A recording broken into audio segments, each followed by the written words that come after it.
Harry and Meghan. They just don't act like it. No, they don't act like it. It's hard to think of them in that way. But they've released a video. This is to celebrate their daughter's 4th birthday, of Meghan dancing just before going into labour. She's got this big pregnancy bump and she's doing kind of, it looks like a kind of a TikTok video, and Harry's there dancing along. Well, we can see it, I think, if we... if we show a clip, we'll show a clip just to show you.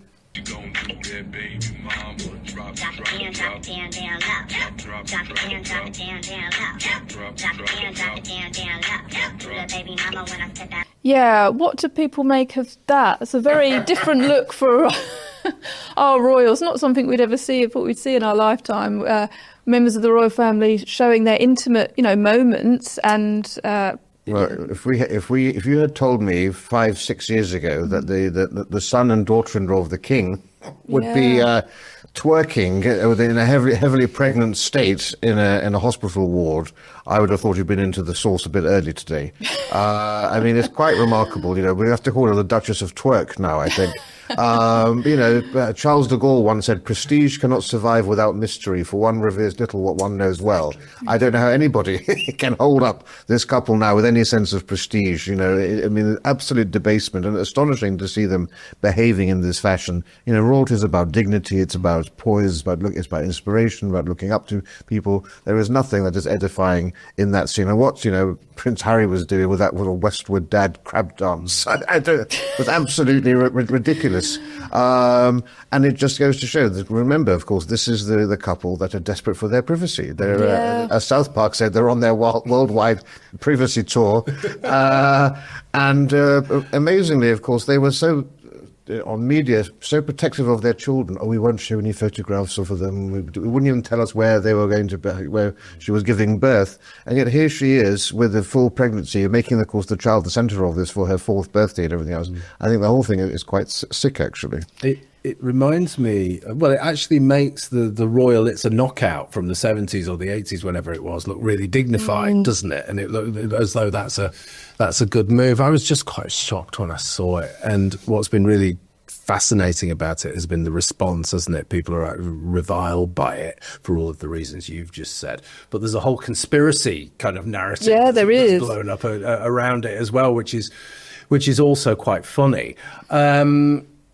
They are just really dislikable in every way. And you see this narcissist and her husband, and it's almost like you could see her manipulating him through this. He's kind of doing it in a way that, I'm doing this. It doesn't look comfortable at all, and she's there just being this. And we should say something about the conspiracy. The conspiracy is that she's faking it, isn't it? That she's not actually pregnant. People are saying that a bump looks a bit weird, and why is she releasing this now, 4 years after the pregnancy?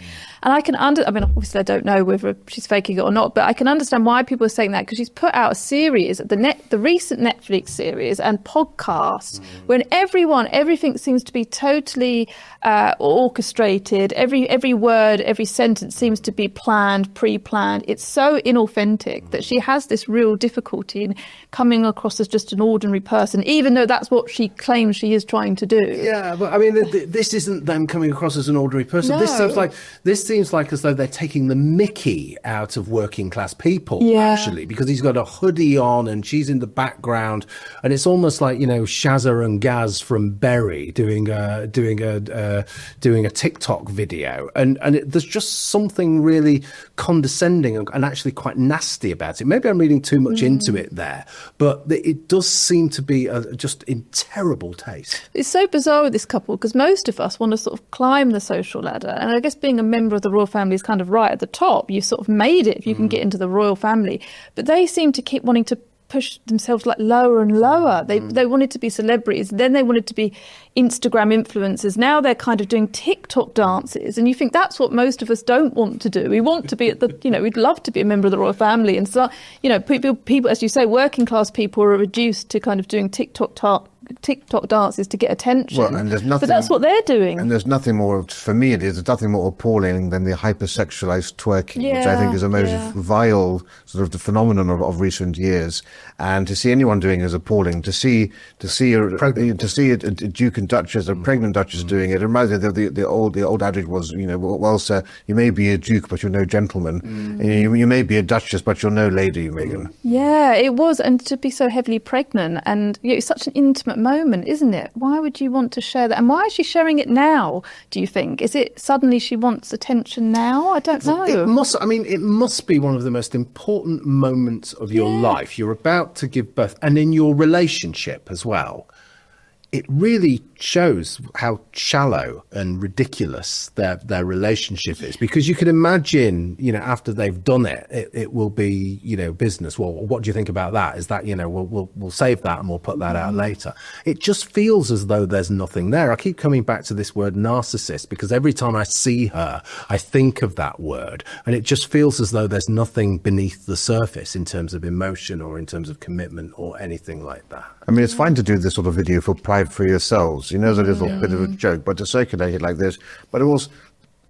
I suppose it's just that moment of literally she's about to give birth. But doesn't Prince Harry look tragic there? Yeah, think about this was a chap who was, colonel of regiments, who was, had so much going for him, was, destined to have a life of duty and responsibility, doing meaningful things. And here he is. And it just reminded me, that video reminded me of when the Duke and Duchess of Windsor were living in exile, and they were in Paris in the mansion which Mohammed Al-Fayed eventually lived in. And one day, the hairdresser to the Duchess of Windsor was doing her hair. And as he was doing her hair, he looked out into the garden, and there he saw the Duke of Windsor with 6 of his little pug dogs. And he was trying as he could to get the pug dogs to obey him, and they weren't listening to him at all. And then he thought, how sad and pathetic. This man was once king and emperor of India, and now look at him. And I just looked at that video of Prince Harry doing this stupid little dance, and I thought, what a sad existence and ending for you. But there's just something to add to that. People used to adore him. Yeah, everybody loved him. His rating was through the roof. Now, I think people just feel sorry for him. Yeah, and what do you think, Rafe, about how King Charles and the royal family make of these kind of stunts? I mean, does it harm them in any way, or does it? I don't think so, because I think the inevitable comparison is with our current Princess of Wales, who has not put a foot wrong, and is the very epitome of all elegance and sophistication. She's not, as I said, she's not royal born, but of course she has become essentially a royal icon in a way that Meghan never will or never can. And so I think the comparison is great, although of course no father wants to see something like this opening the papers and in the morning, does it? Yeah, I do feel so sorry for King Charles in all of this, who is of course still battling with cancer, and so is the Duchess of Sussex, Cambridge. Oh no, she's not. She's what is she? She's the Princess of Wales now. Princess of Wales now. Sorry, I just said that again. Well, just how lucky we are that the eldest child turned out to be, as is quite often the case, with both the Queen, Princess Margaret, and we had the reverse actually with the Duke of Windsor. But at least we got the right one of the two, I think. Yeah. So there's, as you say, that huge comparison between Prince William and Prince Harry. It makes me feel at least lucky, that he was the older son, and that's who's going to be our next king. But anyway, that's all for this week on Extra Content. See you next week.